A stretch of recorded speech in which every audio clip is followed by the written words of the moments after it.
Bienvenidos a nuestro módulo del presupuesto. Sí, esa palabra que muchas veces no nos gusta escuchar porque a veces es más fácil no saber en qué se va nuestro dinero a tener identificado plenamente en qué gastamos cada uno de nuestros ingresos. Para esto, primero, la pregunta que te hago es, ¿sabes realmente en qué gastas tu dinero?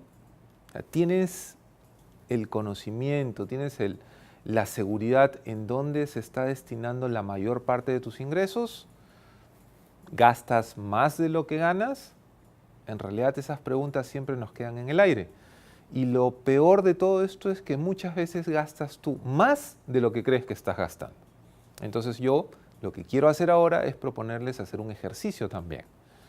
Van a ustedes a encontrar una plantilla en el curso donde ustedes van a poder descargarla, es un Excel y tiene los 12 meses del año y tiene todos los ítems que vamos a ir contando sobre la mano izquierda, donde ustedes van a poder llenar y van a poder elaborar su presupuesto, pero no mensual, sino su presupuesto anual. Porque si nosotros elaboramos nuestro presupuesto anual, vamos a tener toda la figura de lo que necesitamos gastar y lo que necesitamos generar durante el año. Las empresas hacen eso. Tú que trabajas en una empresa, te piden hacer tu presupuesto anual y lo hacen porque necesitan saber todo lo que se va a requerir para gastar durante el año. ¿Qué es el presupuesto en realidad? El presupuesto es un supuesto de algo basado en determinadas acciones, basada en determinadas situaciones. Entonces lo que yo tengo que hacer es tener muy claro en qué consiste y cómo se elabora un presupuesto. Un presupuesto tiene dos cosas fundamentales, los ingresos y los egresos. A partir de ahora a los egresos le vamos a llamar los gastos, ¿sí? Y ojo, tengamos mucho cuidado en esta palabra de gastos porque puede tenderse a una confusión. Nuestros ingresos pueden ser dos y son muy simples de identificar, el ingreso fijo y el ingreso variable. Y así como son simples de identificar, también pueden jugarnos en contra cuando nosotros asumamos que el ingreso variable se puede convertir en fijo. ¿Qué es el ingreso fijo? El ingreso fijo es nuestra remuneración, es el sueldo, es aquel monto exacto que yo recibo los días 30, los días 15 o todas las semanas por mi trabajo, dependiendo cómo ganes tú, semanal, quincenal o mensual. Pero es un monto fijo, por eso se llama ingreso fijo. Y el ingreso variable es aquel monto que probablemente me quedé a trabajar más horas y me van a pagar un dinerito más a fin de mes, o tengo un trabajo extra que me ha salido y ese trabajo extra me va a generar un ingreso adicional. Ese ingreso variable no se da constantemente, por lo tanto es peligroso, porque si yo después quiero optar por un crédito, que lo vamos a ver en los módulos siguientes, muchas veces yo puedo pensar que con ese ingreso variable voy a pagar ese crédito y lo que termino es sobredimensionando mi capacidad de pago. Tenemos los dos tipos de ingresos, fijos y variables. Y entramos ahora a ver cuáles son nuestros tipos de gastos. Los gastos se clasifican en tres. El primero es el gasto fijo.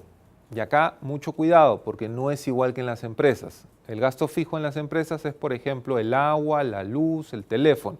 Y es lo que nos han enseñado a todos nosotros en las universidades, en los institutos, en nuestros centros de educación. El gasto fijo en las finanzas personales es aquel que es el mismo monto todos los meses. No es aquel que va a variar el monto, es aquel que es el mismo monto todos los meses. Por ejemplo, si tienes que pagar la cuota de tu carro, de tu vehículo, si tienes que pagar el colegio de los chicos, si tienes que pagar la universidad, es un monto fijo todos los meses. Es un monto que tú vas a gastar y que vas a determinar siempre para poder cubrir a fin de mes. Ese gasto fijo se convierte en el gasto principal, porque es aquel que tienes que cubrir sí o sí. El segundo gasto es el gasto variable, que por ejemplo tenemos la luz, tenemos el agua y sobre todo la alimentación. La alimentación es el gasto variable que más fluctúa, porque si hoy día nosotros queremos comprar, no lo sé, mucha carne, probablemente la cuenta del supermercado saldrá mucho más alta. Si hoy día nosotros queremos comprar más verduras que carnes, probablemente la cuenta del supermercado saldrá más baja. Con esto no te digo que te hagas vegetariano, sino que tengas muy claro que ese gasto variable es aquel que puede subir o bajar en función a tu costumbre. Y el tercer gasto es el gasto superfluo y es aquel gasto que yo le llamo el gasto vergonzoso. porque es aquel que nos da vergüenza aceptar que vamos a gastar en algo. Pero lamentablemente ese gasto superfluo termina siendo muchas veces el 20 o 25% de lo que nosotros estamos gastando, con lo cual no debería ser un gasto no identificable, sino al contrario, debería subir a la partida de fijos o debería subir a la partida de variables, ¿no? Ese gasto superfluo es el primer gasto que yo tuviera que reducir si es que tengo algún tipo de problema en mi economía familiar. Ese es el gasto que yo no recomiendo en realidad anular, yo recomiendo reducir, porque si lo anulo, nuevamente es como el tema que habíamos conversado en el módulo del ahorro, si lo anulo, en algún momento lo voy a volver a retomar, porque si lo he estado haciendo es porque tengo una costumbre de elaborarlo, de hacerlo. Si lo he estado haciendo es porque tengo una costumbre de hacerlo, entonces lo que no quiero es quitarlo de raíz, sino ir moderándolo, y de esa forma poco a poco voy a ir cambiando mi estilo y voy a ir cambiando los hábitos, porque esto también es hábito y tengo que generar hábitos saludables para tener una salud financiera, valga la redundancia, adecuada. En función a esto, primer gasto que se reduce si es que hay algún tipo de problema financiero, el gasto superfluo. Si sigo todavía en déficit, podría ir al gasto variable, porque hemos visto que no me voy a quitar nada, sino solamente voy a alterar algunos montos en función a las variaciones que se puedan dar. Normalmente uno podría incluso reducir hasta un 15% en gastos variables. Y el gasto fijo, ojo, no lo vamos a tocar nunca porque es aquel con el cual nosotros debemos de cumplir siempre todas nuestras obligaciones. Si yo tengo un presupuesto anual, lo que yo voy a saber es desde el día 1 que elabore ese presupuesto, cuánto me falta para cubrir el año completo. Tengo mis ingresos, tengo mis egresos y sé que voy a estar en déficit, sé que me va a faltar dinero, sé que me van a faltar $3.000 para poder cumplir con el año completo. ¿Qué hago? Normalmente, si tú no tienes ese presupuesto mapeado, vas a usar tu tarjeta de crédito, que ese es otro módulo en el cual vamos a ver lo peligrosa, pero al mismo tiempo lo beneficiosa que puede ser una tarjeta. Pero en ese momento tú usas la tarjeta y empieza a circular la bola de nieve. Llegas a fin de año y no puedes ni pagar ni la tarjeta ni tus propios gastos.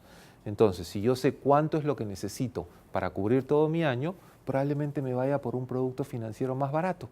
Probablemente me vaya a sacar un préstamo personal para estar tranquilo durante todo el año.